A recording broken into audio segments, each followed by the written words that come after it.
Hola, hola, buenas tardes a todas las personas que se van integrando. Hoy día vamos a estar hablando sobre rechazo de licencias médicas junto con la abogada Susana Vallejo de Terapia Legal. Vamos a estar hablando sobre el rechazo de licencias médicas. Obviamente en estos canales de transmisión vemos lo que es la disautonomía, los trastornos del sistema nervioso autónomo.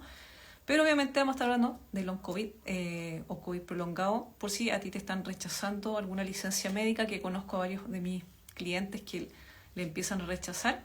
Y hoy día con la abogada, con Susana, vamos a estar hablando un poco más desde el área legal, ¿cierto? Lo que hace ella, un poquito para orientar, porque a veces puede ocurrir que no hay mucha orientación, no se sabe los pasos a seguir y finalmente después tenemos problemas con el empleador también, etc. Entonces, la idea es ir aclarando algunas duditas ahí. Obviamente tenemos como una pseudo pauta con la Susana y la vamos a ir a lo que se conecte, la integramos. A ver.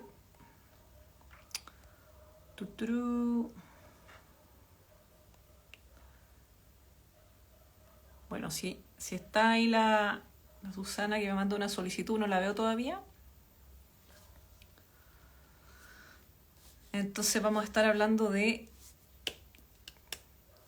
rechazo de licencias médicas con la Susana Vallejo, que nos va a explicar también un poquito lo que hace, su rol y cómo ayuda a personas que están con estos problemas. Mira, ahí la Constanza dice: a mí me rechazaron 2 licencias ahora y hace una semana la diagnosticaron con síndrome de Lerdahl. Más complejo. Bueno, vamos a estar hablando algunas cosas generales. Obviamente esto puede quizás variar dependiendo de si te conectas de otro país. Vamos a ver obviamente la realidad en Chile, porque quizás esto varía un poco. Así que a lo que se conecte, que no la veo. Si estás por ahí.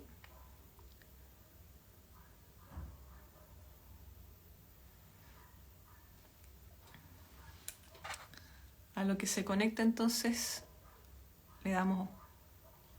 Me conecté unos minutitos para chequear audio y todo, así que espero que se esté escuchando bien.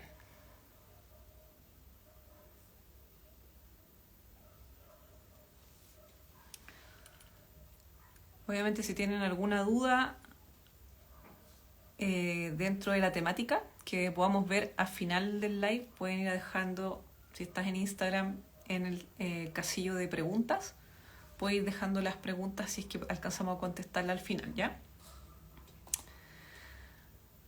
Así que en unos minutitos más esperamos a la Susana.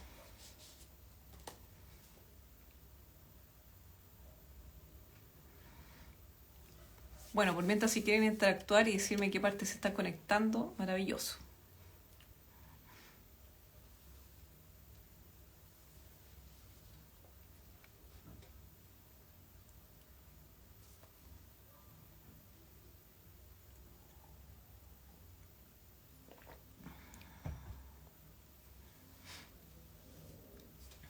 Veamos de Talagante.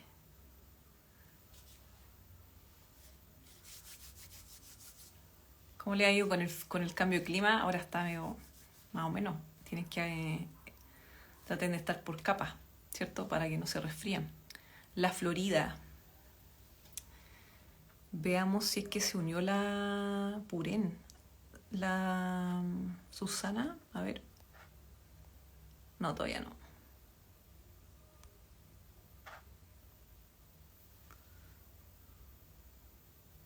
Ya. Por ahí espero que llegue. De Maipú. Genial. A cuidarse nomás con el cambio de estación, acuérdense. Obviamente, para el tema de Halloween, también tienen que cuidarse. Para algunas personas que son más sensibles, sensible como a los cambios, a los ruidos y todo eso, pueden desestabilizarse. Así que traten de cuidarse ahí también para no, sobre todo el sueño, ¿cierto? Que no colapse ahí el ritmo circadiano. Bueno, vamos a esperar a la Susana. Y entonces, como les decía, me conecté un poquito antes para chequear audio y todo eso. Y vamos a estar hablando sobre los rechazos de licencias médicas, que sé que varias personas con DIS o long COVID pueden estar como con problemas con eso, ¿cierto? Y bueno, enfermedades crónicas en general, pero vamos a estar hablando un poco también lo que puede ocurrir si es que, por ejemplo, eres mamá de una persona con DIS, por ejemplo, y que, claro, tengo que cuidar a mi hijo, y ahí cómo lo hago, ¿cierto? Ahí se está uniendo, vamos a dar la bienvenida a Susana Vallejo, de Terapia Legal. Voy a mandar la invitación. Ahí. A nuestra invitada.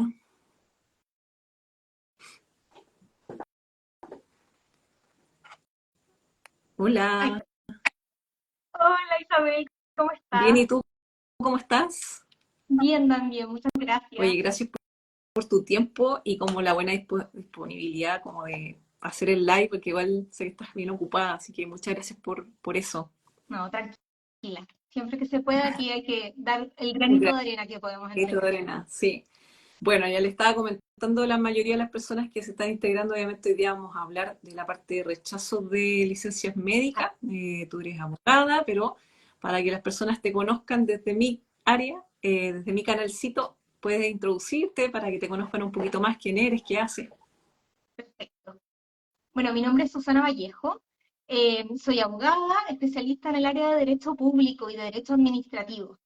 Hoy en día trabajo en dos partes, muy distintas, pero también vinculadas. Por un lado, trabajo para el Servicio de Salud Metropolitano Suroriente en la construcción de dos nuevos hospitales. Wow, Un trabajo que me enorgullece muchísimo, el nuevo Sotero del Río y el nuevo Hospital Provincia Cordillera. wow, ya. Y por otra parte, con terapia legal, busco difundir a la comunidad todos estos temas relacionados con licencias médicas, cómo poder hacer las apelaciones cuando tienen rechazo, tips, obviamente, para que la gente no tenga que verse enfrentado a trámites innecesarios y también para aquellas que tienen problemas con el cálculo de sus licencias. Así que en eso estoy, en esos dos ámbitos relacionados con los organismos públicos. Aquí trabajo. Excelente, buenísimo. Bueno, y para las personas que quizás se están conectando desde el Insta de Susana, yo me llamo Isabel Valdés, soy kinesióloga y me dedico al proceso de rehabilitación y de terapias para personas con disautonomía, long COVID y enfermedades raro poco frecuentes. Así que va a ir probablemente algunas dudas sobre el público que atiendo yo, porque hay varias personas que tienen que generar licencia por varios motivos. Así que vamos derecho a algunas cosas que son importantes cubrir en términos generales, ¿cierto? Ya, te dan Ujú. te dan la licencia médica, ¿cierto? Ahora, ¿por qué motivo te podrían rechazar una licencia? Ya. A ¿Por una qué? persona le dan una licencia médica y aquí hay que ver que se cumplan ciertas etapas. Lo primero que hay que hacer sí o sí es tomar esa licencia y tramitarla dentro de plazo, ¿ya? Correcta y oportunamente, siempre digo esto. ¿Por qué? Porque hoy en día la mayoría de las licencias médicas son electrónicas, pero existen algunos empleadores que no están en el sistema de tramitación electrónica y por lo tanto para ellos todavía yo tengo que imprimir la licencia y hacérselas llegar. Y el plazo es cortito, es de 2 días hábiles desde el inicio del reposo para todos los que trabajan en el sector privado. Y para los que trabajan en el sector público es de 3 días hábiles, ¿ya? Y bueno, la semana pasada FONASA tuvo una contingencia, un hackeo en su sistema y ya Uh, ni siquiera las personas que estaban adscritas a este sistema pudieron tramitarlas. Ahí todavía hay un montón de problemas con las licencias que se emitieron en ese periodo. oh, wow, Entonces, sí, tremendo ahí hay que hackeo. tener tremendo. Ha ocurrido ¿Mm? harto. A Chile Mm. Compres también le pasó un hackeo, algunos ministerios también han tenido problemas, así que tienen que mejorar sus sistemas de seguridad porque están afectando directamente a la ciudadanía. Sí. Claro. Entonces, esa es la primera barrera, que yo tenga la licencia y que la tramite para que no me la vayan a rechazar por haberla presentado fuera de plazo, ¿ya? Ya, perfecto. Una vez que yo la tramité, mi empleador a su vez tiene que entregar ciertos antecedentes a mi entidad de salud, que puede ser la ISAPRE si es que estoy en el sistema privado o a la COMPIN si es que estoy en el sistema público. También puede ser la caja de compensación si es que yo soy FONASA y mi empleador está afiliado a una caja de compensación. Y la entidad de salud se pronuncia y tiene que decir si es que autoriza, reduce o rechaza la licencia médica, ¿ya? La reducción o rechazo puede ser por diversos motivos. El más clásico de todos ocurre cuando rechazan por reposo injustificado, Ok. ¿ya?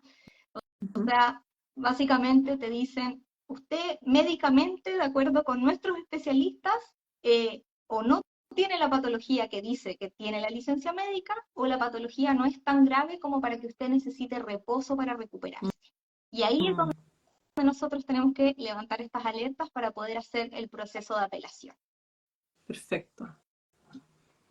Ya, buenísimo. Existe otra causal, bueno, existen varias otras, Sí. pero de las más frecuentes y de las que conversamos nosotros y que puede estar también vinculada con los temas que tú ves, Isabel, eh, que es cuando la persona tiene una condición de salud que es irrecuperable, ¿ya? Ujú, ujú. El objetivo de una licencia médica siempre va a ser que la persona pueda tener un reposo para recuperar la salud y eventualmente reincorporarse al trabajo. Entonces, cuando tengo una condición que va a ser imposible que yo me reincorpore, en ese caso la pueden rechazar por salud irrecuperable y al trabajador la única alternativa que le va a quedar es por su cuenta tramitar todo un proceso de invalidez, así le llama la ley, para poder pensionarse por invalidez y obviamente ya no trabajar, pero recibir esta pensión de invalidez a través de su sistema de AFP. Ok. Eso Igual, sería. por ejemplo, no sé, en varios casos lo que me ha tocado ver en el fondo es que el proceso de rehabilitación en algo como específico, como ya sea una desestabilización importante de la disautonomía o una disautonomía secundaria, un long COVID o COVID prolongado, es que con una licencia de 30 días es nada al proceso terapéutico que requiere esa persona. Por lo menos se describe que se requieren al menos en terapia física 3 meses en que la persona esté con terapia. El tema es que la mayoría de estas las personas llegan con todo esto un poco más tardío porque se demoran en buscar el diagnóstico, ¿cierto? Porque no hay pocos especialistas. Entonces ya viene con esto un poco más crónico, entonces estos 3 meses que debían ser de libro, ya no son 3 meses, pueden durar más tiempo porque el cuerpo en su momento como que hizo los ajustes para poder seguir funcionando. Entonces, claro, efectivamente pueden recuperar en algunos casos, ¿cierto? Esto como de recuperable o no recuperable la salud, ¿cierto? Recuperar para poder integrarse y obviamente en otros casos que son mucho más complejos, severos, pero en lo que me ha tocado ver a mí al menos, son poquitos, son los que son como irrecuperables en el fondo. Ya. Entonces, por lo menos ya ahí tenemos claro como los pasos a seguir en caso de que te la licencia. Primero tienes 2 días para darlo a la entidad correspondiente y luego los tipos de rechazo para si te estás recién integrando, ¿ya? Rechazo por causa de reposo injustificado y por alguna salud irrecuperable. Ahora, ¿qué cosas podrían o qué habría que hacer en cada caso? O, por ejemplo, en el tema de injustificado, reposo injustificado. Isabel, yo antes de seguir me gustaría que tú también me contaras a mí ¿Sí? qué es bien la disautonomía, porque yo tengo ciertas nociones, Ah, ya, pero médicamente ya. me declaro ignorante. Ya, perfecto. Bueno, disautonomía es un concepto que se ocupa más en la parte clínica, pero esto tiene que ver con los trastornos del sistema nervioso autónomo. Este sistema nervioso autónomo es el que se dedica a controlar las funciones que se llaman, entre comillas, involuntarias o automáticas del cuerpo, como la presión arterial, la frecuencia cardíaca, la frecuencia respiratoria, el input nervioso para ir al baño, para comer. Todo esto debería ser automático e involuntario. El problema con las personas con disautonomía es que existe una disfunción, no funciona correctamente este sistema. Entonces, en algunos casos de personas con DIS van a presentar, yo también tengo disautonomía, entonces en mi caso, por ejemplo, y en el 40% de los casos, hay personas con DIS que se desmayan. Y aquí puede haber historial de desmayo, un desmayo en historial médico o predesmayo, esta sensación de como que se me va el cuerpo, como que es el típico en el metro, las personas como que se tienden a desmayar o ese tipo de cosas, pero existen otros síntomas que pueden estar normalizados, por ejemplo, la fatiga, mucho cansancio, intolerancia a estar de pie, la persona va a estar constantemente moviéndose, no va a tolerar mucho rato estar quieta, va a haber problemas de respiración, como que les cuesta respirar, eh, van a haber problemas de palpitaciones, sobre todo el cambio de postura rápida. Si me paro de la cama, pum, pum, pum, pum. O me voy a agachar porque encontré un, no sé, un peso, me paro, pum, pum, pum. A veces acoplado a actividades simples, como podrían ser la ducha, palpitaciones o que te canses después de la ducha, o haciendo aseo. Pueden haber problemas de memoria a corto plazo, la persona se le va el hilo de la conversación o definitivamente no se acuerda que iba, a la cocina, ¿a qué venía? No me acuerdo. Y problemas, la más clásica que se normaliza son las náuseas y problemas digestivos, estreñimiento, diarrea o a lo largo de la vida que va entre uno y otro o eventos específicos de desestabilización. Entonces, esos son como signos y síntomas generales, pero el sistema autónomo, como el cableado, como la electricidad que manda el input a los órganos, va por todos los órganos internos, por las mucosas y algunas glándulas. Entonces, claramente, la sintomatología puede ser mucho, mucho mayor y a lo que te acabo de mencionar. Pero lo que se está viendo, mostrando un poco más en redes y todo eso, son los trastornos del sistema nervioso autónomo enfocados a la parte de disfunción autonómica cardíaca.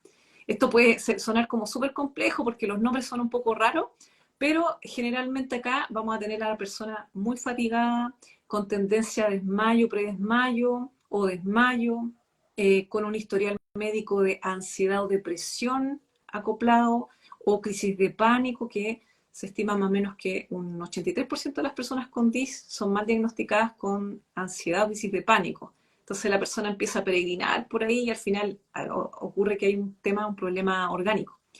Y bueno, dentro de lo que está siendo un poco más conocido, porque ahora igual esta población también ha sido más olvidada, es las personas con long COVID, con COVID prolongado. Después de COVID o incluso después de efecto de algunas vacunas, algunos están desarrollando disautonomía secundaria. Entonces, claro, como esto está recién como moviéndose, hablándose un poco más, falta visibilizar aún, pero claro, tenemos una población que se les dijo que se les iba a pasar solo y me ha tocado ver pacientes que están desde el 2020 con secuelas. Entonces, claro, deterioro de calidad de vida y el sistema, el cuerpo empieza a adaptarse. Porque claro, por ejemplo, tengo dolor de estómago, no voy a comer. Entonces la persona pierde peso, por ejemplo. Y así otras cositas más, ¿ya? Pero eso es como generalidades de lo que es disautonomía, trastornos del sistema nervioso autónomo. Es súper complejo, pero espero que te haya quedado claro. No sé si tiene alguna duda de eso. Sí, no, me queda súper claro Ya, y sabes que creo que es súper ilustrativo porque, bueno, en mi cuenta normalmente yo siempre me dirijo a mamás, ya. mujeres que fueron madres hace poco o que van a ser madres y muchas de ellas después de sus licencias maternales tienen licencias psiquiátricas y todo lo que tú me describes casi siempre son los síntomas que sienten ellas y ellas obviamente han estado diagnosticadas con ansiedad, con depresión postparto, con depresión pura y simple. Y yo nunca he visto una persona que diga, voy a ir al doctor porque creo tener disautonomía. Es un término súper reciente. Entonces yo creo que ni siquiera uno sabe a qué especialista podría llegar a recurrir si es que de verdad uno está diciendo como, oye, todo esto es como lo que estoy viviendo. Esta Claro, persona me puede atender. claro. Sí, bueno, los trastornos del sistema nervioso autónomo, al menos la OMS empieza a describirlo ya como en los 80, pero claramente falta porque no hay mucha educación a profesionales de salud sobre esto. Ujú. Entonces, muchas de las personas son tildadas de hipocondríacas, un término sumamente antiguo de todo esto, y de que está todo en su cabeza, que es solo estrés, entonces las mandan para la casa, va a tomarse vacaciones y la persona empieza con, perfectamente puede ocurrir que venga con un proceso ansioso, porque no me entienden, no saben lo que está pasando, no entiendo qué está pasando con mi cuerpo, perfectamente puede venir con un proceso ansioso acoplado, estoy desesperada, estoy, no sé qué hacer, a dónde acudo. Bueno, entonces, para las disautonomías, generalmente se debería ver un neurólogo o un cardiólogo, pero no te sirve cualquiera. Tiene que ser alguien que sepa de disautonomía. Porque claro, si no está dentro de lo que estudié como profesional de salud, no voy a llegar al diagnóstico, ¿cierto? Porque no está dentro de mí, de lo que yo sé. Entonces, claro, ahí toca ir a un especialista, pero idealmente cardiología, empezar por cardiología si la sintomatología está un poco más asociada con esta ansiedad, crisis de pánico, o por ejemplo, antecedentes de predesmayo, desmayo, sería bueno empezar por cardiología. Y si hay otro tipo de síntomas como más neurológico, quizá habría que ver un neurólogo. Pero esos dos profesionales pueden llegar al diagnóstico de DIS, eh, pero tienes que saber de IS, o sea, tienes que ir a especialistas. Sí. Mira, wow. Pero se puede, se puede, se puede. Ah, hemos visibilizado varias personas, bueno, este live calza pseudo justo, porque este mes es el mes de concientización de disautonomía a nivel mundial. Entonces, damos ese granito de arena desde la parte de las leyes, ¿cierto? De tu área. Claro. Así que, genial, sí. Bueno, entonces, Gracias. no, gracias a ti. Finalmente ahí aprovechamos de educar a más personas. Bueno, entonces teníamos, recapitulando un poquitito, el tema de los rechazos de licencia, ¿cierto? Uno por injustificado y otro por un tema de que no hay la salud irrecuperable. Entonces, dentro del área ya, me dijeron que estaba injustificada la cosa. ¿Qué puedo hacer yo, por ejemplo? Aparte de buscar Injustificado, tus servicios, pero démosle un poquito de la guía a las por personas supuesto. dentro de lo que puede. Sí. A ver, lo primero es que uno tiene que saber cómo se entera de esto. Si yo estoy en el sistema privado de salud, si yo estoy afiliada a ISAPRE, es la ISAPRE la que a mí me va a notificar una resolución que reduce o rechaza mi licencia médica, ¿ya? Y esa decisión se va a una instancia de revisión de la COMPI, automáticamente, sin que yo tenga que apelar nada. Esta revisión se llama redictamen. Y ahí la COMPIN puede denegar la decisión de la ISAPRE y eso es a favor nuestro. Ahí le está diciendo, usted no tiene antecedentes suficientes para rechazar esta licencia, así que autorícesela a esta persona. Pero también puede ratificar la decisión de la ISAPRE y ahí es donde nace mi derecho a apelar esta licencia médica. ¿Ya? Okay. Cuando yo estoy en el sector público, no tengo esta revisión automática. Ahí es la COMPIN la que va a autorizar o rechazar una licencia, y si la rechaza o la reduce, yo lo que puedo hacer es reponer. Pero coloquialmente hablando también es una apelación. Okay. Eh, Ambos trámites se pueden hacer hoy en día de manera online a través del sitio web de la COMPIN, que es www.milicenciamedica.cl, Uh-huh. con la clave única. Yeah. Así que ahí yo puedo hacer mi proceso de apelación. Tengo varios consejitos para todo ese proceso de apelación, así que tú me dices y los voy enumerando. Sí, si quieres vamos viendo, porque claro, o sea, no sé, pues, probablemente me van a pedir algo que me avale, ¿cierto? O algún reporte de profesionales de salud que estén viendo el caso. Ahí cuéntame tú, dentro de lo que puedas, Sí, qué muy bien. van a necesitar la gente. Mira, si es por reposo injustificado y si es por salud irrecuperable, el procedimiento en sí es el mismo. Los documentos que yo voy a necesitar son los mismos, pero la diferencia va a ser el contenido de esos documentos. Ya. Entonces, el sistema de la COMPIN, primero a nosotros nos va a dar un pequeño cuadrito que dice justifique su reclamo. Ah, ok. El primer Dígame por qué está consejo acá. claro, es que Ya. este cuadrito es un resumen. Uno tiene que escribir ahí, obviamente, por qué está reclamando, pero el grueso de mi apelación yo lo tengo que escribir en una carta de apelación. Ese cuadrito no va a ser suficiente para que yo pueda explicar toda mi situación. Entonces Claro. hay muchas personas que dicen como, pero si yo ahí puse todo, pero eso es muy corto, ¿ya? Eso no Ah, es suficiente. Ya. Entonces, yo ahí voy a poner el resumen Ujú. y tengo que preparar una carta de apelación y además tengo que pedirle al médico que emitió la licencia médica que me dé un informe, ¿ya? Si es un informe para apelar una licencia por reposo injustificado, el informe del doctor tiene que dar antecedentes para que él pueda indicar por qué a juicio suyo estaba justificado mi reposo. Y Ya. si es por salud irrecuperable, el informe del médico tiene que señalar, en el fondo, por qué está entregando este diagnóstico, este reposo, y cuáles son los antecedentes que él estima para que yo recupere mi salud. Eso es trascendental, porque a veces los médicos hacen el mismo informe y lo único que ponen en el segundo caso es como la señora Susana está enferma porque presenta tales y tales y tales síntomas y resulta que llevo 15 meses con los mismos síntomas, entonces me van a decir, bueno, salud irrecuperable. Pero si dice, mire, lleva 15 meses con estos síntomas porque no tuvo el especialista adecuado, porque no tuvo el tratamiento adecuado, etcétera, pero ahora llegó a mí, que soy especialista, que lo voy a derivar con una Ah, kinesióloga que ve estos temas, yo estimo que el tiempo de recuperación es de, no sé, 3 meses, por ejemplo. Entonces entiendo. ahí es donde el contenido va a ser distinto y va a poder apoyar, en este caso, mis argumentos para decir que yo sí me voy a poder recuperar. Perfecto, perfecto. ¿Hay como algún informe tipo que se pueda encontrar en la red? Porque, por ejemplo, para el informe biomédico, para la credencial de discapacidad, se encuentra como un formato. ¿Hay alguno así como que se pueda buscar ya? Ya, Sí, solamente para se el le dato, llama, para buscarlo yo y a poder ayudar en agilizar los procesos, y eso es lo que se quiere en el fondo. sí, pero mira, el informe tipo se le llama informe médico protocolizado, Ah, pero ya.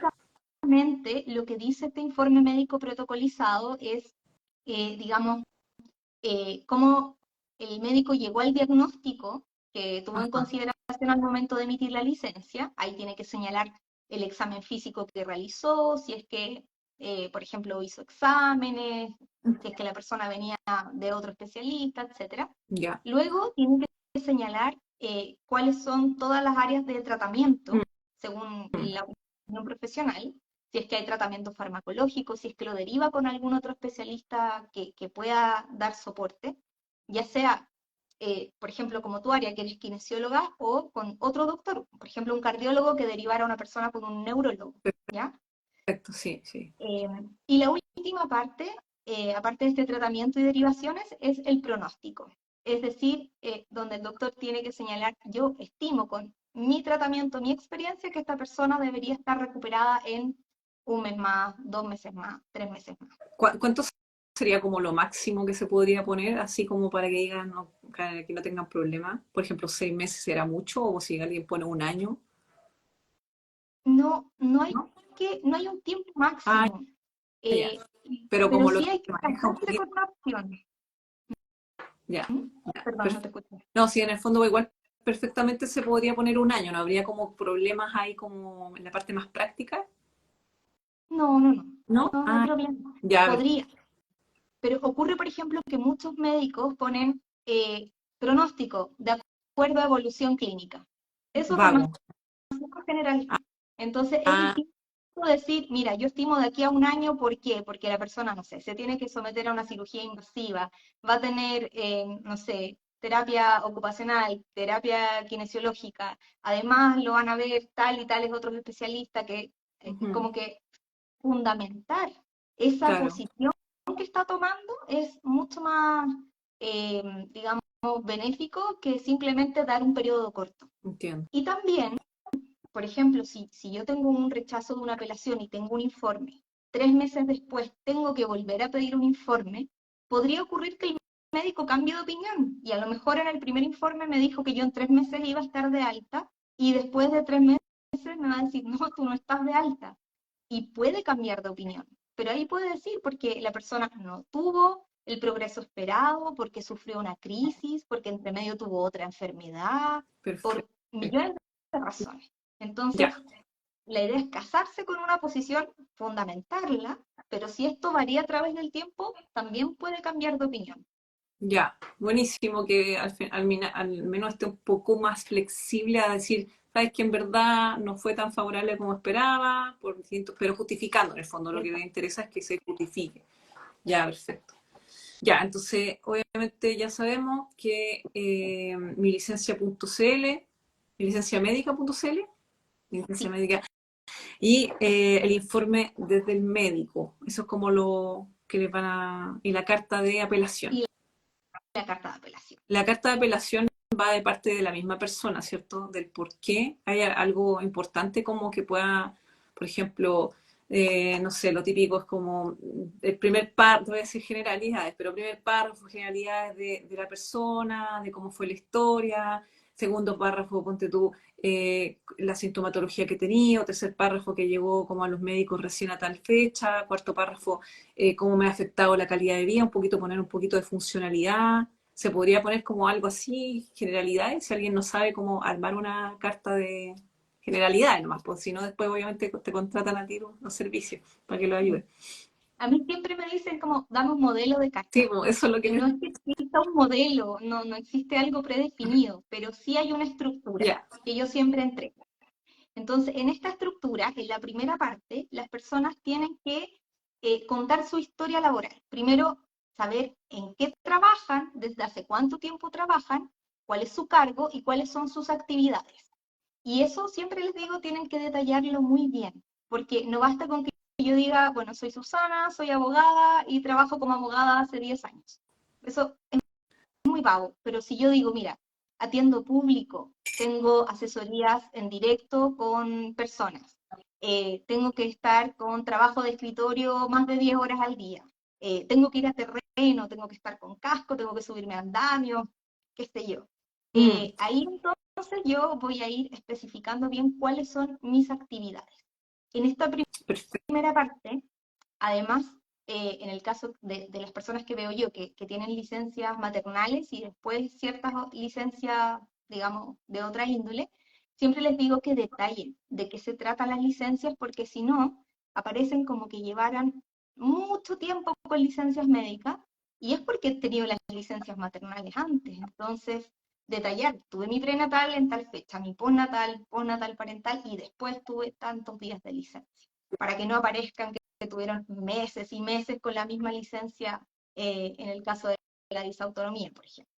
¿Ya? Claro, igual ahí importante porque en el fondo a algunas personas con DIS, mujeres, ¿cierto? Algunas mujeres con DIS, generalmente hay distintos relatos, pero uno de los relatos es que la DIS se desestabiliza durante el embarazo y quedan inestables después y claro, requieren una licencia.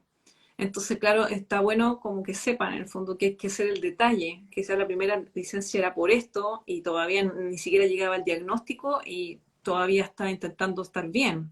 Claro. Así que buenísimo el dato ese. Bueno, para que se vayan dando cuenta que igual, claro, estos trámites son tediosos, hay que recopilar harta información y a veces como tienen estos procesos ansiosos que no sé qué voy a hacer y toda la cosa, que gatilla más a la DIS porque es un proceso estresor. A veces es importante de repente que otra persona haga como la Susana que hace todo el tema y en el fondo se alivian el proceso. Buenísimo. ¿Algo más que quieras como recomendarnos para el tema de la plataforma o no? O Y más continuamos. de la plataforma en sí, para terminar algunos consejos de la carta, ¿Ya? yo siempre les digo a las personas que esta carta es como una especie de diario de vida, porque también hay muchas personas que tratan de hablar como si fueran abogados, de un lenguaje técnico que al final no les sale fluido, Ya. pero uno tiene que ir contando. Mm, Y es importante que cuando uno cuente su historia, sepa que la persona que está leyendo la historia no sabe de la vida de uno. Entonces uno tiene que ser súper claro en las fechas, por ejemplo, o en los hitos importantes de mi enfermedad. ajá. Em, por ejemplo, no sé, en marzo tuve mi primer desmayo, en abril consulté con un primer doctor, en junio me dieron tal y tal remedio. Pero hay muchas personas que dicen como, bueno, yo a la fecha tuve un desmayo, fui a un doctor, tomé un remedio, y uno dice, y eso pasó hace una semana atrás, y Sí. pasó hace tiempo. Igual Entonces hay que el, ser cronológicos. el detalle, igual creo que al menos en las personas con DIS que me toca ver, eh, ante eventos específicos tienen la cosa así anotadita. O por lo menos se acuerdan del mes, porque en el fondo esto generalmente viene con un, sobre todo a las post-COVID, viene con un remesón importante en las personas, o sea, les cambia el estado de funcionalidad de independiente, pasan hasta dependiente, entonces es tan fuerte el proceso que obviamente algunas ya tienen claro cuándo ocurrió, etcétera, y aparte como deambulan entre médico en médico, entonces como ya fui acá, después me tocó ir acá, después este examen, y así como que lo tienen harto el antecedente, pero claro, ahí creo que igual es importante, creo yo, la ayuda un poquito de quizás los otros profesionales de salud que están ayudando en el proceso, al menos en DIS. ¿Por qué? Porque mucho de esto a veces se normaliza. La persona dice, no, pensaba que esto no es normal, hasta que se desestabiliza. Y como hay un proceso de normalización, les cuesta ver todo lo que han adaptado su día a día para poder funcionar. Entonces, por ejemplo, frases como, no, ahora ponte tú que digan, pido delivery a la casa. Y yo, ¿por qué? Y es como, no, es que la verdad es que evito hacer las filas en el supermercado porque me desestabilizo, me da sensación de predesmayo. Entonces, claro, si yo me quedo con el pido delivery, ya, todo el mundo pide delivery post-COVID, pero en el fondo tú estás haciéndolo porque si no, te puede descompensar. Entonces, finalmente hacía pequeñas cositas que podían estar alterando el funcionamiento del día a día de las personas. Entonces, y creo que sería relevante, obviamente, poner esa carta, porque si veo desde afuera y mi diario de vida, como dices tú, este diario de vida no está completo, me quedo con la cosa de, ya no pide delivery. El caso como ejemplo básico, ¿cierto? Pero no sé por qué. Buenísimo, Sí. genial. Entonces ya ahí tenemos hartos datitos para personas que tengan como el como comienzo, ¿ya? ¿Cierto? Como comienzo, ya. Entonces ahí vimos un poco la parte de qué hacer en reposo injustificado y por salud irrecuperable, ¿cierto? Ambos casos, las cartas, el tema del informe médico, etcétera.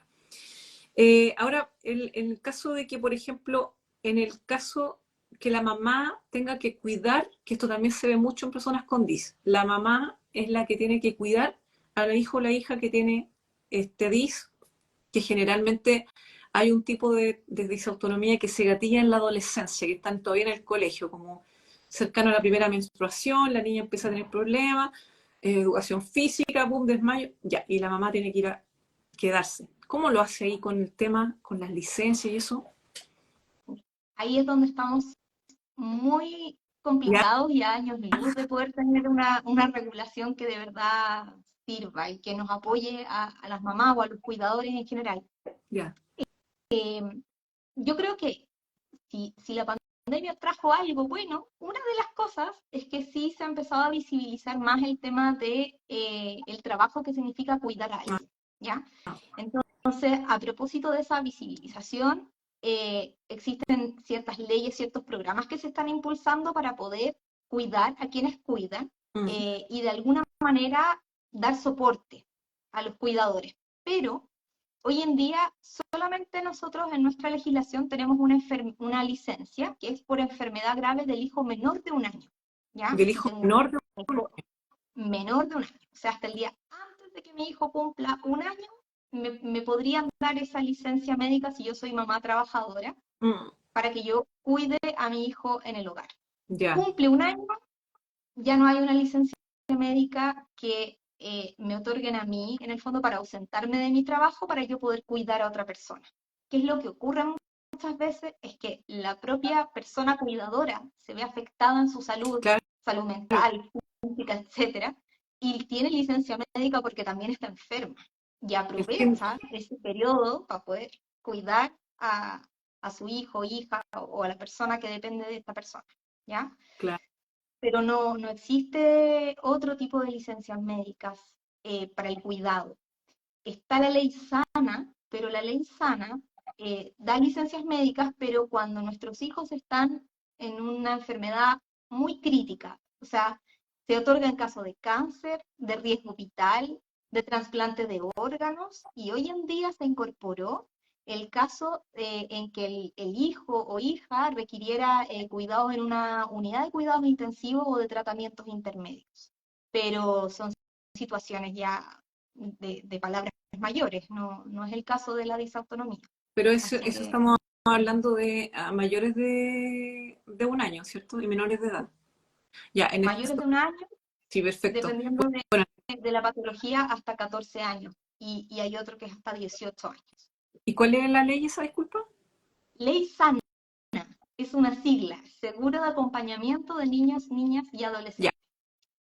Igual está bueno que lo sepan porque en el fondo, claro, hay unos tipos de disautonomía que que efectivamente son graves, que se ven acoplados, asociados a enfermedades raras, genéticas o poco frecuentes, donde efectivamente hay mayores cardiopatías, anormalidades cardíacas, anormalidades en la parte neurológica, donde el niño, niña o el adolescente tiene que estar sometido no sé, por ejemplo, a operaciones, sobre todo algunos, a mí me toca ver con la genopatía, un típico específico, el herdarlos, que probablemente si está acá algo te resuena de mi comunidad, que efectivamente se tienen que someter a algunos procedimientos y que claro, de repente quizá eso también podría ayudar a aquellas mamás en caso de personas con disautonomía acoplada, otras condiciones mucho más graves que se puede ver.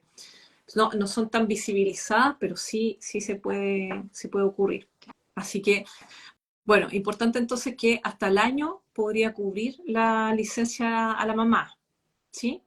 Sí, la mamá puede, si el papá es trabajador, decidir si es que cede la licencia al padre. Ah, ya, Así que, pero es decisión de la mamá. ya, perfecto, buenísimo. Bueno, y estamos hablando un poco ya de las que hacer, el tema de la licencia, hasta que el rol de la mamá que podríamos tener para acudir. Y en caso de que la persona tenga la credencial de discapacidad, porque varias personas con DIS deciden ir a pedir este recurso de la credencial de discapacidad. ¿Qué pasa en caso de licencias ahí? Ya.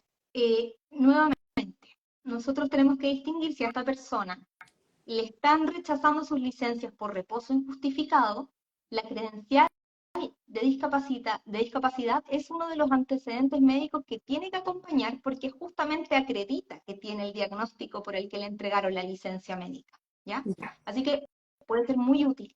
Pero si estamos hablando de un rechazo por salud irrecuperable, la credencial de discapacidad va a reafirmar que tiene una condición claro, de invalidez, ¿ya? claro. Entonces, eh, en ese caso, igual puede ocurrir que yo tenga mi credencial de discapacidad y que mi trabajo particularmente yo pueda ejecutarlo igual, porque existen distintos grados de Dependencia. invalidez, le dice la ley. A mí no me gusta la palabra, pero la ley habla de porcentajes de invalidez.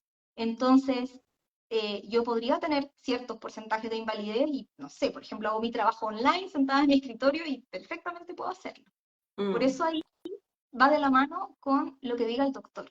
Y si el doctor puede señalar que esta persona, con el porcentaje de capacidad funcional que le queda, puede desarrollar sus actividades, o a lo mejor no las que está haciendo, pero otras, digamos, puede reinventarse, ajá, ahí en ese caso podría ella tener licencia médica eh, y obviamente ocupar todos esos antecedentes para poder apelar los rechazos. Y ya, perfecto. la persona tiene la credencial de discapacidad y se inició un proceso de invalidez para obtener esta pensión, eh, la Superintendencia de Seguridad Social ha dicho que solamente se pueden aceptar las licencias médicas hasta que quede ejecutoriado este dictamen de invalidez. Es un término técnico, pero el proceso de invalidez también lleva varias etapas en donde evalúan la capacidad física de la persona. Eh, ¿Y tú apoyas también ese proceso? no lo hago muy frecuentemente, pero me ha tocado hacerlo, no sé, yo creo que unas 3 veces en mi Ah, ya, carrera profesional. Sí. ok, ok. Es un tema más que jurídico va de la mano con los especialistas y los apoyos médicos que puedan tener la persona, porque en el fondo, cuando los médicos de una entidad de salud dicen que la persona es inválida, tiene un porcentaje, Mm. si yo no estoy de acuerdo, tengo que tener toda una batería de doctores que estén dispuestos a evaluarme y a entregar sus informes, eh, se presentan distintas instancias, es como cuando en un juicio se cita a los peritos, los Claro. doctores tienen que estar dispuestos también digamos, a estar en distintas instancias y comisiones para poder validar su opinión. Y ahí es donde las personas muchas veces me dicen como, el médico me va a dar un informe, pero no va a ir para allá. Es que O me va a dar un solo informe, pero si me piden otro en 6 meses más, ya no me lo va a dar. sí, Entonces, ahí es es un tema más que jurídico, el equipo médico, cómo va ayudando en ese difícil. proceso. Y que encuentro más difícil, es súper difícil porque a veces ya la población con DIS, algunas profesionales no quieren tratarlo, porque como hay generalmente un usuario que tiene antecedentes como la carpeta médica grande, ¿cierto? Entonces, a veces no todo el mundo quiere atenderlo, porque en el fondo es un harto tema que hay que ver. Y bueno, sobre todo el tema de llenar informe y todo eso, generalmente se intenta agilizar un poco el proceso con algunos médicos para que sea más fácil. Así como que ya rellena un poquito, firme y timbre, porque si no, más engorroso es trabajo extra y es más difícil que lo tomen. Pero claro, efectivamente todos estos procesos requieren que alguien valide información, que se muestre informe, en el fondo, para en el fondo que se les valide la licencia, que es como, oye, más encima lo están pasando súper mal, más encima para que le digan, ¿sabes que está rechazado? Es como otra cosa más. Es fuerte igual, para como la carga emocional de la persona también. Es complejo. Sí. Ahora, debo decir que la mayoría de los casos que a mí me ha tocado ver, cuando existe un equipo profesional de apoyo, son súper exitosos. Porque por el otro lado, los médicos de las ISAPRES, de las FP que hacen estas evaluaciones, tampoco hacen unos informes médicos muy brillantes. También son 3 líneas y ya está. Ah, ya. Entonces, cuando uno contrasta informes, es fácil en el fondo poder desautorizar o contraargumentar la opinión de otro profesional. Mm, mm, mm. Buenísimo. Bueno, ahí esto fue como harta información para varias personas que están acá escuchando. Igual vamos a dar un poquito de cierre al live que hicimos hoy día, porque está cargado con harta carta de información. Va a quedar guardado para que si lo necesitan ver, vayan viéndolo por parte, le pone pausa por si tiene duda. Y obviamente cualquier cosa pueden contactar a Susana en su Instagram, terapia.legal, y ella puede ayudarlos con el proceso del rechazo de licencia y quizás por ahí algunos de invalidez que quieran ahí pensionarse, quizás por ahí puede ayudar también la Susana. Así que, bueno, obviamente gracias por las personas que se quedaron. Sé que hay varias personas que tienen problemas con esto y gracias por tu tiempo, Susana, por resolver todas las dudas. Yo también como que aprendí harto del live a través tuyo. Así nos vamos Gracias. enriqueciendo mutuamente. Yo creo como que ahora ya sabes de disautonomía Sí, y así. totalmente. No, mira, a todas las personas que se sumaron, muchas gracias. Gracias a ti, Isabel, por invitarme.